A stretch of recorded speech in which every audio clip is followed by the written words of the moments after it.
ಭಾರತದ ಮೂಲೆ ಮೂಲೆಯಲ್ಲೂ ಕೂಡ ವರುಣಾರ್ಭಟ ಮುಂದುವರಿತಾ ಇರೋದ್ರಿಂದ ಸಾಕಷ್ಟು ಅವಾಂತರಗಳು ಸೃಷ್ಟಿಯಾಗ್ತಾ ಇದೆ. ಹಲವರು ಜೀವ ಕಳೆದುಕೊಂಡಿದ್ರೆ ಇನ್ನೂ ಕೆಲವರು ಜೀವನ ಕಳೆದುಕೊಂಡು ಬೀದಿ ಪಾಲಾಗಿದ್ದಾರೆ.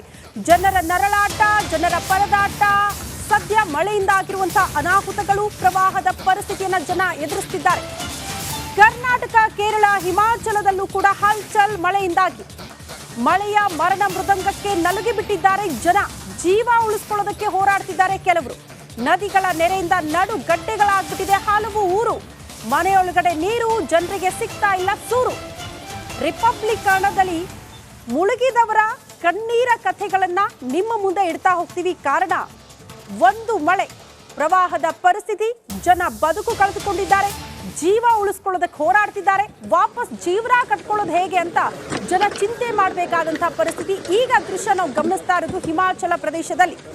ಮೇಘ ಸ್ಫೋಟದಿಂದಾಗಿ ನೋಡ್ತಾ ಇದ್ದಂತೆ ದೊಡ್ಡ ದೊಡ್ಡ ಬಿಲ್ಡಿಂಗ್ಗಳು ಕೂಡ ನೆಲಸಮ ಆಗಿರುವಂತಹ ಎದೆ ಜಲ್ಲೆನಿಸುವ ದೃಶ್ಯಗಳನ್ನ ನಿಮ್ಮ ಮುಂದೆ ಇಡ್ತಾ ಇದ್ವಿ. ಬರೀ ಮಳೆ ಮಾತ್ರ ಅಲ್ಲ, ಮೇಘ ಸ್ಫೋಟ ಹಿಮಾಚಲ ಪ್ರದೇಶದಲ್ಲಿ ದೃಶ್ಯಗಳ ಸಮೇತ ನಿಮ್ಮ ಮುಂದೆ ಇಡ್ತಾ ಇದ್ದೀವಿ. ಮೇಘ ಸ್ಫೋಟದಿಂದಾಗಿ ಅಪಾರ ಪ್ರಮಾಣದಲ್ಲಿ ನೀರು ತುಂಬಿಕೊಂಡಿದೆ. ನೋಡ್ತಾ ಇದ್ದಂತೆ ದೊಡ್ಡ ದೊಡ್ಡ ಬಿಲ್ಡಿಂಗ್ಗಳು ದರಶಾಹಿ ಆಗಿರುವಂತಹ ದೃಶ್ಯಗಳು.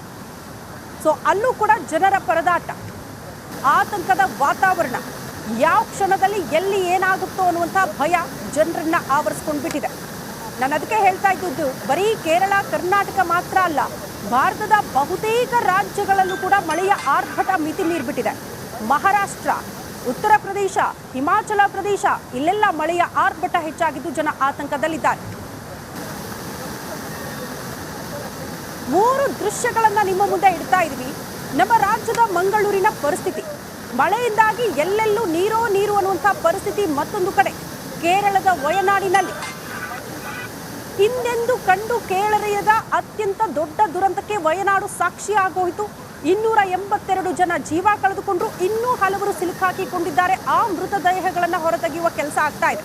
ಮತ್ತೊಂದು ಕಡೆ ಹಿಮಾಚಲ ಪ್ರದೇಶ, ಮೇಘ ಸ್ಫೋಟದಿಂದಾಗಿ ಅಪಾರ ಪ್ರಮಾಣದಲ್ಲಿ ನೀರು ತುಂಬಿಕೊಂಡಿರುವ ದೃಶ್ಯ ನಾವು ಗಮನಿಸ್ತಾ ಇದ್ವಿ. ಮೇಘ ಸ್ಫೋಟ ಆದ್ರೆ ಯಾರ ಕೈಯಲ್ಲೂ ಏನೂ ಇರಲ್ಲ, ಏನಾಗುತ್ತೆ ಅಂತೂ ಕೂಡ ಅಂದಾಜು ಮಾಡೋಕ್ಕಾಗಲ್ಲ. ಅಂಥ ಪರಿಸ್ಥಿತಿ ಇದ್ದಕ್ಕಿದ್ದಂತೆ ಮೇಘ ಸ್ಫೋಟ ಆಯಿತು, ಅಪಾರ ಪ್ರಮಾಣದಲ್ಲಿ ನೀರು ಹರಿದು ಬಂತು. ನೋಡ್ತಾ ಇದ್ದಂತೆ ದೊಡ್ಡ ದೊಡ್ಡ ಬಿಲ್ಡಿಂಗ್ಗಳೇ ನೆಲಸಮ ಆಗಿರುವಂತಹ ದೃಶ್ಯ ನಾವು ಗಮನಿಸ್ತಾ ಇದ್ವಿ. ಮೂರು ದೃಶ್ಯ, ಮೂರೂ ಕಡೆ ಕೂಡ ಮಳೆಯ ಆರ್ಭಟದ ಮಧ್ಯೆ ಆಗಿರುವಂತಹ ಅನಾಹುತಗಳು, ಅವಾಂತರಗಳು, ಜನರ ಪ್ರಾಣ ಹೋಗಿದೆ ವಯನಾಡಿನಲ್ಲಿ.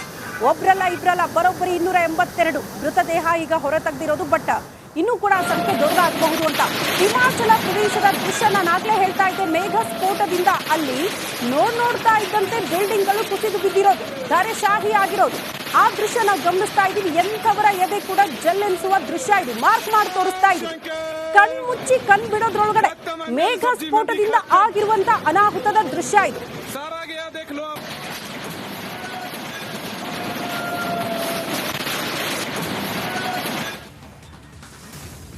ಮಳೆ ಆರ್ಭಟದ ನಡುವೆ ಅಲ್ಲಲ್ಲಿ ಭೂಕುಸಿತ ಉಂಟಾಗ್ತಾ ಇದೆ. ಜನಕ್ಕೆ ಮನೆ ಬಿಟ್ಟು ಆಚೆ ಬರಬೇಕಾ ಬೇಡವಾ ಅದನ್ನ ಯೋಚನೆ ಮಾಡಬೇಕಾದಂತಹ ಪರಿಸ್ಥಿತಿ. ರಸ್ತೆ ಮೇಲೆ ಹೋಗ್ತಾ ಇದ್ರೆ ಎಲ್ಲಿ ಭೂಕುಸಿತ ಆಗುತ್ತೆ ಅನ್ನುವಂತ ಆತಂಕ. ಕಾರಣ ಬಹುತೇಕ ಕಡೆ ಆಲ್ರೆಡಿ ಭೂಕುಸಿತ ಉಂಟಾಗ್ಬಿಟ್ಟಿದೆ. ಮಹಾಮಳೆ ಅಬ್ಬರಕ್ಕೆ ನಡುಗಿ ಬಿಟ್ಟಿದೆ ಧರೆ. ಕರುನಾಡಲ್ಲಿ ಕಂಡಲ್ಲಿ ಭೂಮಿ ಕುಸಿತವಾಗ್ತಾ ಇದೆ. ಕಳಸಾ ತಾಲೂಕು ಕುನ್ನಿ ಹಳ್ಳದಲ್ಲಿ ಗುಡ್ಡ ಕುಸಿತ ಉಂಟಾಗಿದೆ. ಧರೆ ಕುಸಿತದ ಶಬ್ದಕ್ಕೆ ಬೆಚ್ಚಿ ಬಿದ್ದಿದ್ದಾರೆ ಜನ. ಧರೆ ಕುಸಿತದ ಶಬ್ದ, ಮನೆಯ ಗೋಡೆ ಕುಸಿದು ಬಿದ್ದು ಅವಾಂತರ ಕೂಡ ಸೃಷ್ಟಿಯಾಗಿದೆ ಆ ಭಾರಿ ಶಬ್ದದಿಂದ. ನಾನಾಗ್ಲೇ ಹೇಳ್ತಾ ಇದ್ದೆ, ಒಂದ್ ಕಡೆ ರಸ್ತೆ ಬಿರುಕು ಬಿಡ್ತಾ ಇದೆ, ಭೂಕುಸಿತ ಉಂಟಾಗ್ತಾ ಇದ್ರೆ ಕೆಲವು ಕಡೆ ಗುಡ್ಡ ಕುಸಿತ ಉಂಟಾಗ್ತಾ ಇದೆ. ಇದು ಜನರನ್ನ ಆತಂಕಕ್ಕೆ ದೂಡಿದೆ. ನಾವು ಗಮನಿಸ್ತಾ ಇದ್ವಿ, ಅತಿ ದೊಡ್ಡ ಶಬ್ದಕ್ಕೆ ಜನ ಬೆಚ್ಚಿ ಬಿದ್ದಿದ್ದಾರೆ. ಚಿಕ್ಕಮಗಳೂರಲ್ಲಿ ಜನ ಏನಾಗ್ತಾ ಇದೆ, ಯಾವುದೀ ಶಬ್ದ ಅಂತ ನೋಡುವಷ್ಟರಲ್ಲಿ ಮನೆಯ ಗೋಡೆಯೇ ಬಿರುಕು ಬಿಟ್ಟು ಅವಾಂತರ ಸೃಷ್ಟಿಯಾಗ್ಬಿಟ್ಟಿದೆ. ಬಹುತೇಕ ಕಡೆ ಗುಡ್ಡ ಕುಸಿತ ಆಗಿರುವಂತಹ ಸಂದರ್ಭದಲ್ಲಿ ಮನೆಗಳ ಮೇಲೆ ಬಿದ್ದರೆ ಮನೆಗೂ ಹಾನಿ ಆಗುತ್ತೆ, ಮನೆಯಲ್ಲಿದ್ದವರಿಗೂ ಕೂಡ ಹಾನಿ.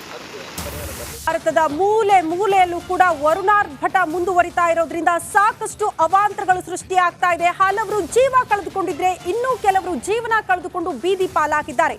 ಜನರ ನರಳಾಟ, ಜನರ ಪರದಾಟ, ಸದ್ಯ ಮಳೆಯಿಂದ ಆಗಿರುವಂತಹ ಅನಾಹುತಗಳು, ಪ್ರವಾಹದ ಪರಿಸ್ಥಿತಿಯನ್ನ ಜನ ಎದುರಿಸುತ್ತಿದ್ದಾರೆ. ಕರ್ನಾಟಕ, ಕೇರಳ, ಹಿಮಾಚಲದಲ್ಲೂ ಕೂಡ ಹಲ್ಚಲ್ ಮಳೆಯಿಂದಾಗಿ ಮಳೆಯ ಮರಣ ಮೃದಂಗಕ್ಕೆ ನಲುಗಿ ಬಿಟ್ಟಿದ್ದಾರೆ ಜನ. ಜೀವ ಉಳಿಸ್ಕೊಳ್ಳೋದಕ್ಕೆ ಹೋರಾಡ್ತಿದ್ದಾರೆ ಕೆಲವರು. ನದಿಗಳ ನೆರೆಯಿಂದ ನಡುಗಡ್ಡೆಗಳಾಗ್ಬಿಟ್ಟಿದೆ ಹಲವು ಊರು. ಮನೆಯೊಳಗಡೆ ನೀರು, ಜನರಿಗೆ ಸಿಗ್ತಾ ಇಲ್ಲ ಸೂರು. ರಿಪಬ್ಲಿಕ್ ಕನ್ನಡದಲ್ಲಿ ಮುಳುಗಿದವರ ಕಣ್ಣೀರ ಕಥೆಗಳನ್ನ ನಿಮ್ಮ ಮುಂದೆ ಇಡ್ತಾ ಹೋಗ್ತೀವಿ. ಕಾರಣ ಒಂದು ಮಳೆ, ಪ್ರವಾಹದ ಪರಿಸ್ಥಿತಿ, ಜನ ಬದುಕು ಕಳೆದುಕೊಂಡಿದ್ದಾರೆ, ಜೀವ ಉಳಿಸ್ಕೊಳ್ಳೋದಕ್ಕೆ ಹೋರಾಡ್ತಿದ್ದಾರೆ. ವಾಪಸ್ ಜೀವನ ಕಟ್ಕೊಳ್ಳೋದು ಹೇಗೆ ಅಂತ ಜನ ಚಿಂತೆ ಮಾಡಬೇಕಾದಂತಹ ಪರಿಸ್ಥಿತಿ. ಈಗ ದೃಶ್ಯ ನಾವು ಗಮನಿಸ್ತಾ ಇರೋದು ಹಿಮಾಚಲ ಪ್ರದೇಶದಲ್ಲಿ. ಮೇಘ ಸ್ಫೋಟದಿಂದಾಗಿ ನೋಡ್ತಾ ಇದ್ದಂತೆ ದೊಡ್ಡ ದೊಡ್ಡ ಬಿಲ್ಡಿಂಗ್ಗಳು ಕೂಡ ನೆಲಸಮ ಆಗಿರುವಂತಹ ಎದೆ ಜಲ್ಲೆನಿಸುವ ದೃಶ್ಯಗಳನ್ನ ನಿಮ್ಮ ಮುಂದೆ ಇಡ್ತಾ ಇದ್ವಿ. ಬರೀ ಮಳೆ ಮಾತ್ರ ಅಲ್ಲ, ಮೇಘ ಸ್ಫೋಟ ಹಿಮಾಚಲ ಪ್ರದೇಶದಲ್ಲಿ ದೃಶ್ಯಗಳ ಸಮೇತ ನಿಮ್ಮ ಮುಂದೆ ಇಡ್ತಾ ಇದ್ದೀವಿ. ಮೇಘ ಸ್ಫೋಟದಿಂದಾಗಿ ಅಪಾರ ಪ್ರಮಾಣದಲ್ಲಿ ನೀರು ತುಂಬಿಕೊಂಡಿದೆ. ನೋಡ್ತಾ ಇದ್ದಂತೆ ದೊಡ್ಡ ದೊಡ್ಡ ಬಿಲ್ಡಿಂಗ್ಗಳು ದರಶಾಹಿ ಆಗಿರುವಂತಹ ದೃಶ್ಯಗಳು. ಸೊ ಅಲ್ಲೂ ಕೂಡ ಜನರ ಪರದಾಟ, ಆತಂಕದ ವಾತಾವರಣ. ಯಾವ ಕ್ಷಣದಲ್ಲಿ ಎಲ್ಲಿ ಏನಾಗುತ್ತೋ ಅನ್ನುವಂಥ ಭಯ ಜನರನ್ನ ಆವರಿಸ್ಕೊಂಡು ಬಿಟ್ಟಿದೆ. ನಾನು ಅದಕ್ಕೆ ಹೇಳ್ತಾ ಇದ್ದದ್ದು ಬರೀ ಕೇರಳ, ಕರ್ನಾಟಕ ಮಾತ್ರ ಅಲ್ಲ, ಭಾರತದ ಬಹುತೇಕ ರಾಜ್ಯಗಳಲ್ಲೂ ಕೂಡ ಮಳೆಯ ಆರ್ಭಟ ಮಿತಿ ಮೀರಿಬಿಟ್ಟಿದೆ. ಮಹಾರಾಷ್ಟ್ರ, ಉತ್ತರ ಪ್ರದೇಶ, ಹಿಮಾಚಲ ಪ್ರದೇಶ, ಇಲ್ಲೆಲ್ಲ ಮಳೆಯ ಆರ್ಭಟ ಹೆಚ್ಚಾಗಿದ್ದು ಜನ ಆತಂಕದಲ್ಲಿದ್ದಾರೆ. 3 ದೃಶ್ಯಗಳನ್ನ ನಿಮ್ಮ ಮುಂದೆ ಇಡ್ತಾ ಇದ್ವಿ. ನಮ್ಮ ರಾಜ್ಯದ ಮಂಗಳೂರಿನ ಪರಿಸ್ಥಿತಿ, ಮಳೆಯಿಂದಾಗಿ ಎಲ್ಲೆಲ್ಲೂ ನೀರು ಅನ್ನುವಂಥ ಪರಿಸ್ಥಿತಿ. ಮತ್ತೊಂದು ಕಡೆ ಕೇರಳದ ವಯನಾಡಿನಲ್ಲಿ ಹಿಂದೆಂದು ಕಂಡು ಕೇಳರಿಯದ ಅತ್ಯಂತ ದೊಡ್ಡ ದುರಂತಕ್ಕೆ ವಯನಾಡು ಸಾಕ್ಷಿ ಆಗೋಯಿತು. 282 ಜನ ಜೀವ ಕಳೆದುಕೊಂಡ್ರು, ಇನ್ನೂ ಹಲವರು ಸಿಲುಕಾಕಿಕೊಂಡಿದ್ದಾರೆ. ಆ ಮೃತದೇಹಗಳನ್ನು ಹೊರತೆಗೆಯುವ ಕೆಲಸ ಆಗ್ತಾ ಇದೆ. ಮತ್ತೊಂದು ಕಡೆ ಹಿಮಾಚಲ ಪ್ರದೇಶ, ಮೇಘ ಸ್ಫೋಟದಿಂದಾಗಿ ಅಪಾರ ಪ್ರಮಾಣದಲ್ಲಿ ನೀರು ತುಂಬಿಕೊಂಡಿರುವ ದೃಶ್ಯ ನಾವು ಗಮನಿಸ್ತಾ ಇದ್ವಿ. ಮೇಘ ಸ್ಫೋಟ ಆದ್ರೆ ಯಾರ ಕೈಯಲ್ಲೂ ಏನೂ ಇರಲ್ಲ, ಏನಾಗುತ್ತೆ ಅಂತೂ ಕೂಡ ಅಂದಾಜು ಮಾಡೋಕ್ಕಾಗಲ್ಲ. ಅಂಥ ಪರಿಸ್ಥಿತಿ ಇದ್ದಕ್ಕಿದ್ದಂತೆ ಮೇಘ ಸ್ಫೋಟ ಆಯಿತು, ಅಪಾರ ಪ್ರಮಾಣದಲ್ಲಿ ನೀರು ಹರಿದು ಬಂತು. ನೋಡ್ತಾ ಇದ್ದಂತೆ ದೊಡ್ಡ ದೊಡ್ಡ ಬಿಲ್ಡಿಂಗ್ಗಳೇ ನೆಲಸಮ ಆಗಿರುವಂತಹ ದೃಶ್ಯ ನಾವು ಗಮನಿಸ್ತಾ ಇದ್ವಿ. 3 ದೃಶ್ಯ, 3 ಕಡೆ ಕೂಡ ಮಳೆಯ ಆರ್ಭಟದ ಮಧ್ಯೆ ಆಗಿರುವಂತಹ ಅನಾಹುತಗಳು, ಅವಾಂತರಗಳು, ಜನರ ಪ್ರಾಣ ಹೋಗಿದೆ ವಯನಾಡಿನಲ್ಲಿ. ಒಬ್ರಲ್ಲ ಇಬ್ರಲ್ಲ, ಬರೋಬ್ಬರಿ 282 ಮೃತದೇಹ ಈಗ ಹೊರತೆಗೆದಿರೋದು. ಬಟ್ ಇನ್ನೂ ಕೂಡ ಸಂಖ್ಯೆ ದೊಡ್ಡದಾಗಬಹುದು ಅಂತ. ಹಿಮಾಚಲ ಪ್ರದೇಶದ ದೃಶ್ಯ ನಾನಾಗಲೇ ಹೇಳ್ತಾ ಇದ್ದೆ. ಮೇಘ ಸ್ಫೋಟದಿಂದ ಅಲ್ಲಿ ನೋಡ್ತಾ ಇದ್ದಂತೆ ಬಿಲ್ಡಿಂಗ್ಗಳು ಕುಸಿದು ಬಿದ್ದಿರೋದು, ಧರೆಶಾಹಿ ಆಗಿರೋದು, ಆ ದೃಶ್ಯ ನಾವು ಗಮನಿಸ್ತಾ ಇದ್ದೀವಿ. ಎಂಥವರ ಎದೆ ಕೂಡ ಜಲ್ಲೆನಿಸುವ ದೃಶ್ಯ ಇದು. ಮಾರ್ಕ್ ಮಾಡಿ ತೋರಿಸ್ತಾ ಇದ್ದೀವಿ. ಕಣ್ಮುಚ್ಚಿ ಕಣ್ ಬಿಡೋದ್ರೊಳಗಡೆ ಮೇಘ ಸ್ಫೋಟದಿಂದ ಆಗಿರುವಂತ ಅನಾಹುತದ ದೃಶ್ಯ ಇದು.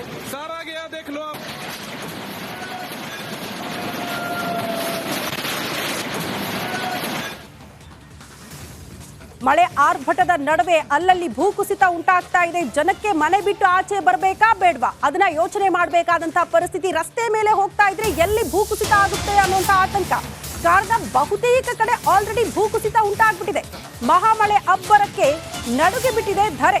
ಕರುನಾಡಲ್ಲಿ ಕಂಡಲ್ಲಿ ಭೂಮಿ ಕುಸಿತವಾಗ್ತಾ ಇದೆ.